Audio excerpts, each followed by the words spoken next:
Hello everyone, welcome to another video. I'm Randy, and this is a vinyl finds video. I haven't done a vinyl finds one in quite a while. Vinyl finds plus purchases, and also I got some VCLT that I need to talk about as well. The first one I got from Brian, and his channel is Massey's Main Entertainment. And I, along with Rich Strickler and Doc, we do some movie listings. We pick our favorite movies from specific years, and we've also been doing our favorite movies from different directors. But I'll put a link down below in case you're a movie fan as well. Brian does also have some music related videos as well.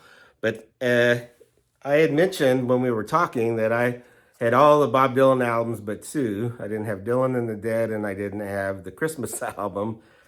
And he had a sealed copy of the Dylan and the Dead album that he sent me.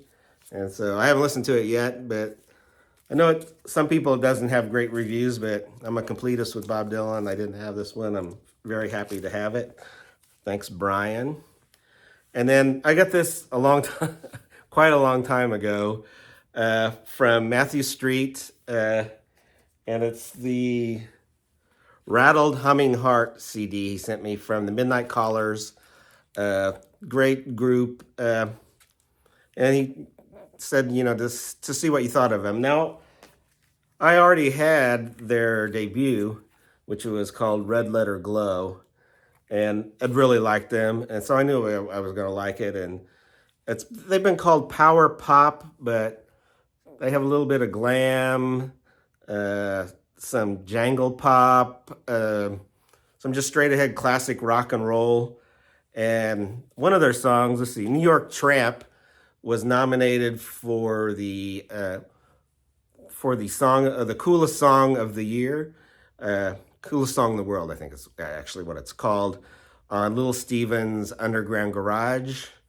It came in second for the year, but I mean, it's been a time. I think they do it by months, and it was one of the coolest songs of the year. But anyway, it's New York Tramp, great album. Old time rock and roll plus glam, like I said, like power pop and all those things. And go ahead and listen to the New York Tramp for the coolest song of the year. Well, actually, it came in second, but anyway. So, and not long after he gave me, I was getting ready to order the album, and I did. I ordered this album, and I think it comes in a color variant, if I remember right. Yeah, it's orange color. Great album, like I said. Thank you, Matthew, for sending me the CD.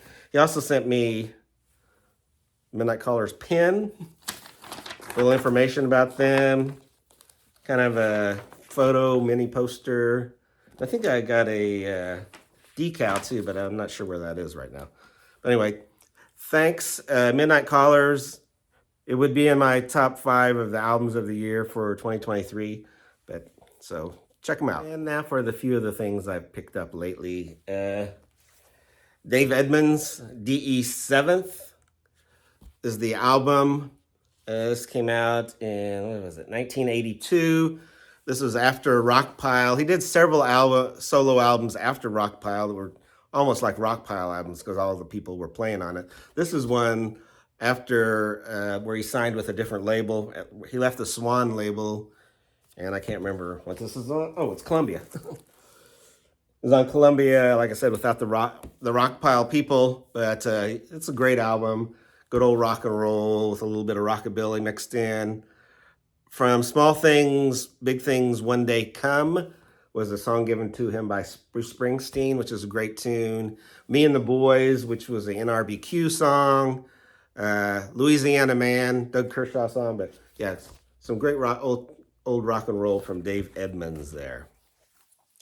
Also got this Sushi and the Banshees album, Hyena, yes, alternative pop, maybe you would call it.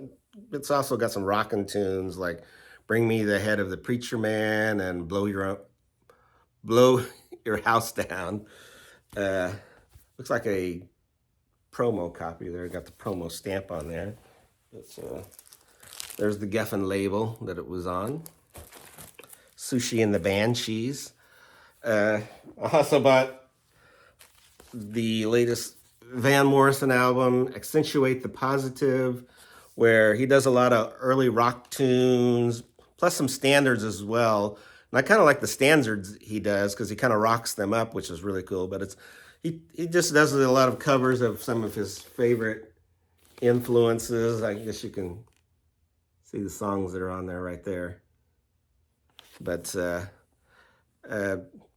I really enjoyed it. Like Blueberry Hill, Bonaparte's Retreat, Shot of Rhythm and Blues, which is Arthur Alexander, I think. Yeah, but yeah, some great stuff on here. Like I said, almost the standards are the ones where he rocks up. I kind of enjoy more than his attempt or his doing some of the old rock tunes. And I also picked up.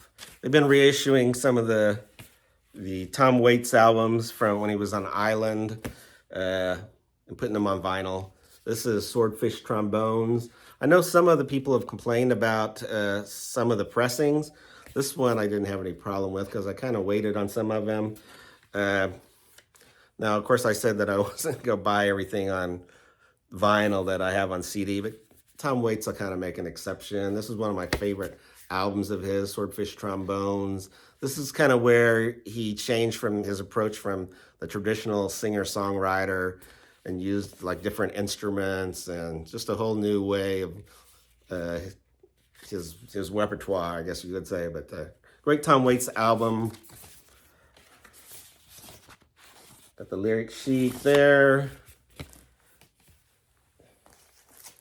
And nice kind of custom label with Tom on there. Yeah, probably get Frank's Wild Years. There's a couple of them a couple other ones that I haven't purchased yet that I'm thinking about. I probably won't get the Black Rider. It's probably my least favorite Tom Waits album. But next, from 1975, the debut album of Ian Hunter after he left Mott the Hoople. There's the inner sleeve there. There's Ian right there. This has probably at least his biggest hit probably in the U.S. and Once Bitten, Twice Shy on the Columbia label. But yeah, it was great to get this Ian Hunter into the collection. All right, next is Midnight Oil's Resist. It's their last album that they did. It's had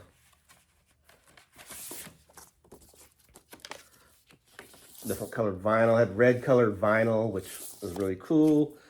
And this is a great album, and I probably would have had it on my top ones from 2022 when this came out. Now they toured for that, and I think I said that was their last tour, but they didn't rule out maybe making an album again. But this was like, if you liked Blue Sky Mine or Beds, one of the Beds Are Burning, Diesel and Dust, and I think you'll really enjoy this one too. It's classic Midnight Oil. Next, from 2016, it's the Norah Jones album, Daybreaks. Nice inner gatefold. There's the songs on there. And this was when she was with Blue Note. This was on kind of yellowish color. But yeah, fantastic album. This reminds me a lot of the album, was it Come Away With Me? Is that the name of it? I can't remember right now. But kind of that great jazzy pop, Norah Jones from 2016. Now, 2017, well, this didn't actually, these were recorded much earlier, but this is one that came out, and it's Little Bob and the Lollipops. Now, his actual name was Camille Bob, so Bob was his last name, but he's big in Louisiana in the 60s. Nobody But You is what this compilation is called. That was one of his biggest songs. It's been called like Swamp Pop. But he was a singing drummer, I guess the soul Levon Helm. But great compilation on Mississippi Records. If you don't know Mississippi Records, I do a lot of great soul releases. So little Bob. And next, it's the Smiths, Strange Ways, Here We Come. This is their fourth and final album. I'm trying to get all the Smiths so Brian at Embryonic Robot will still talk to me. But yeah, this has the big song on there that a lot of people know is Girlfriend in a Coma, which I enjoy a lot. And yeah, it doesn't have much, just the label is not really exciting, but yeah, the Smiths, they're reissuing those, and I've got a couple of them, and they sound great. And then the last two are ones I've shown before, but I hadn't listened to them when I did. And one of them was from Aaron Mutha Alamere when I won his contest. He kind of had he sent a bunch of records, and one of those was this album, The Plugs, which I had never heard of before, Electrify Me. And these are like Chicano punk from 1979.